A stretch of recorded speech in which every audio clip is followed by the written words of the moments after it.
नमस्ते। आज के इस कथा विश्लेषण में हम आनंद रामायण के एक बेहद ही अद्भुत और गहरे किस्से पर चर्चा करने वाले हैं। ये कोई आम कहानी नहीं है, ये इस समय के भ्रम, इस पूरे ब्रह्मांड की विशालता और सच्ची भक्ति का एक बहुत बड़ा पाठ है। चलिए शुरू करते हैं। यहाँ एक ऐसे विरोधाभास यानी पैराडॉक्स को सेट किया गया है जिस पर शायद ही हमने कभी गौर किया हो। एक तरफ है नियति यानी स्वयं यमराज, जिन्हें कोई रोक नहीं सकता, और उनके ठीक सामने अयोध्या के द्वार पर खड़े हैं हनुमान जी, जो शुद्ध भक्ति का प्रतीक हैं, जिन्हें कोई हिला नहीं सकता। सोचिए, जब एक अनस्टॉपेबल फोर्स एक इमूवेबल ऑब्जेक्ट से टकराती है तो क्या होता है। हुआ कुछ यूं कि इस टकराव के चलते उस क्षण पूरी सृष्टि ही ठहर गई थी। राम राज्य का स्वर्णिम युग अपने अंत पर था और प्रभु राम को देह त्यागनी थी, पर हनुमान जी ने मृत्यु को द्वार पर ही रोक दिया। यहां तक कि काल भी घबराया हुआ था। सृष्टि का चक्र आगे बढ़ाने के लिए राम जी का प्रस्थान बहुत जरूरी था, लेकिन हनुमान समय को आगे बढ़ने ही नहीं दे रहे थे। खंड 1, गिरी हुई राजमुद्रा और एक दिव्य माया। चलिए अब देखते हैं कि इस असंभव से दिखने वाले ब्रह्मांडीय गतिरोध को प्रभु राम ने आखिर सुलझाया कैसे।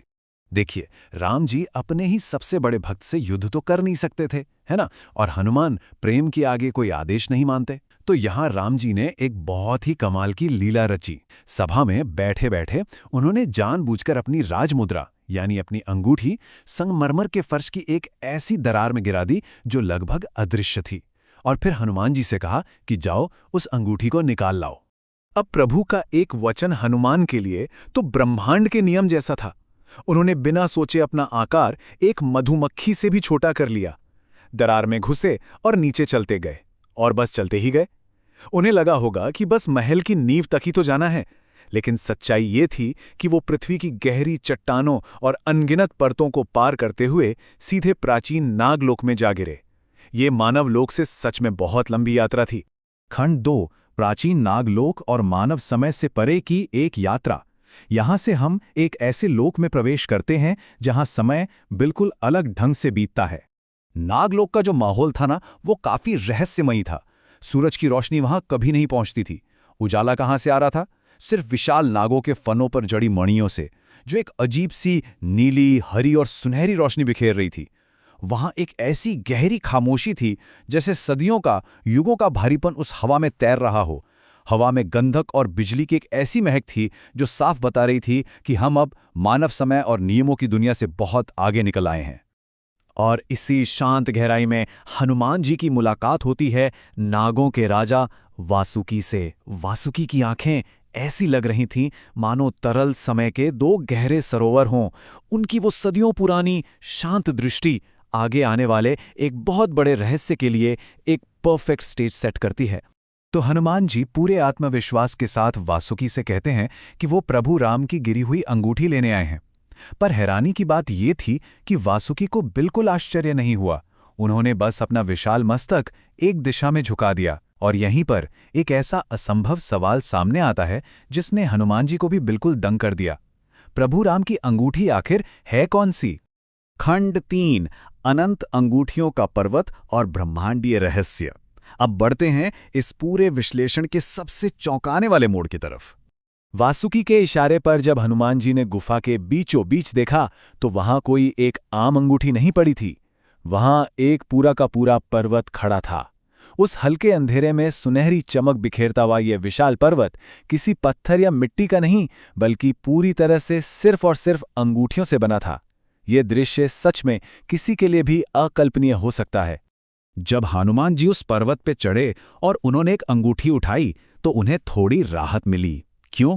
क्योंकि वो बिल्कुल प्रभु राम की अंगूठी थी, वही सूर्यवंश का राज चिन्ह, और उस पर श्री राम उकेरा हुआ था। लेकिन अगले ही पल जब उनकी नजर दूसरी अंगूठी पर पड़ी तो वो भी बिल्कुल वैसी ही थी। उन्होंने मुट्ठी भर अंगूठियां उठा के देखीं, सब की सब बिल्कुल एक जैसी।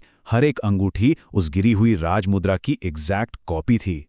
ये पॉइंट हमारी आम मानवीय सोच और ब्रह्मांड की इस अनंतता के बीच के फर्क को बहुत खूबसूरती से दिखाता है। हनुमान जी एक यूनिक घटना को सुलझाने गए थे, सिर्फ एक अंगूठी लेने गए थे, पर वहां उन्हें मिली ऐसी लाखों करोड़ों अंगूठियां। उनका वो दिमाग जो बड़े बड़े समंदर पार कर गया था, वो इस लॉजिक को समझ ही नहीं पा रहा था कि उनके प्रभु राम की असली अंगूठी इस ढेर में है कौन सी। खंड 4 अनंत ब्रह्मांडीय चक्र और काल चक्र। आइए इस घटना के पीछे छिपी माइंड बेंडिंग कॉस्मिक फिलॉसफी को समझने की कोशिश करते हैं। वासुकी ने जब हनुमान जी का ये कन्फ्यूजन देखा ना, तो उन्होंने एक बेहद पावरफुल बात कही। उन्होंने कहा कि ये संसार कोई सीधी रेखा नहीं है, ये एक चक्र है, एक अनंत चक्र। और सच कहूं तो ये लाइन इस पूरी चर्चा का कोर है।